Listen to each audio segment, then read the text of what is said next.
कई बार लोग सोचते हैं कि क्या कॉन्फिडेंस लेवल डेवलप करने में, कम्युनिकेशन स्किल्स डेवलप करने में बाहरी चीजों का प्रभाव पड़ता है। तो जी हाँ, बाहरी चीजों का प्रभाव पड़ता है। बाहरी चीजों का प्रभाव किस प्रकार पड़ता है, आप इसे इस तरीके से समझे। मनुष्य जन्म से ही एक सामाजिक प्राणी है। मनुष्य ही एकमात्र ऐसा प्राणी है इस धरती पे जो सोच सकता है, अपने सोच के अनुसार अपने जीवन को बदल सकता है। और उसका सबसे बेहतरीन एग्जाम्पल यह है कि अगर आप आदम कथाओं से सुनना समझना शुरू करें मनुष्य के जीवन को, तो एक समय ऐसा था जब हम जंगलों में निवास करते थे, और आज एक ऐसा समय है जब हम मकानों में रहते हैं, अपना मकान स्वयं बनाते हैं, कपड़े पहनते हैं और अपने जीवन की प्रवृत्ति को बदल रहे हैं। तो हमारे कम्युनिकेशन स्किल्स पे भी बाहरी तत्वों का प्रभाव पड़ता है, बाहरी जीवन का प्रभाव पड़ता है। वह इस प्रकार पड़ता है कि आप किन लोगों के संगत में रहते हैं, किस प्रकार के लोगों के संगत में रहते हैं, किस तरह के लोगों के साथ आपका उठना बैठना, बातचीत इत्यादि है, उसका प्रभाव आपकी कम्युनिकेशन स्किल पे पड़ता है।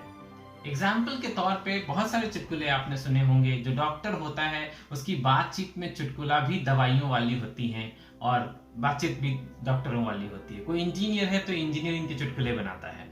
ठीक इसी प्रकार से आप जिस किसी भी प्रोफेशन में हैं, जिस तरह के व्यक्तियों के साथ उठते बैठते हैं, उस तरीके का ही स्वभाव आपका हो जाता है, बातचीत बोली आपकी हो जाती है। तो इस प्रकार से आपके कम्युनिकेशन स्किल्स पे बाहरी चीजों का प्रभाव किस प्रकार से होगा और कितना होगा, यह इस बात पर निर्भर करता है कि आप बाहरी चीजें जिसे मान रहे हैं, जिसका प्रभाव हमारे ऊपर पड़ रहा है, उसके साथ आप कितना समय व्यतीत करते हैं। मान लीजिए कि आप बहुत सारा वक्त आप ऐतिहासिक किताबों को पढ़ने में लगाते हैं। ऐसी किताबें आप पढ़ते हैं जिसमें आपको इतिहास का ज्ञान मिलता है। तो आप जब बातचीत करेंगे, लोगों के बीच में बातचीत करेंगे, तो आप जो एग्जाम्पल्स देंगे वो भी हिस्ट्री से देंगे, इतिहास से देंगे।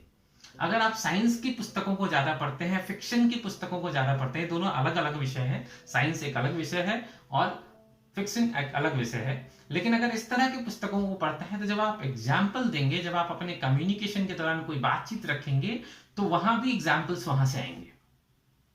तो ये आपको तय करना है कि आपकी प्रवृत्ति कौन सी है, आप किस तरह के विषयों में अपने आप को नैसर्गिक मानते हैं, किस तरह के विषयों में आपकी रुचि है। उन विषयों की रुचि के अनुसार आप चीजों को पढ़ें, समझें और अपना कम्युनिकेशन स्किल इंप्रूव करें।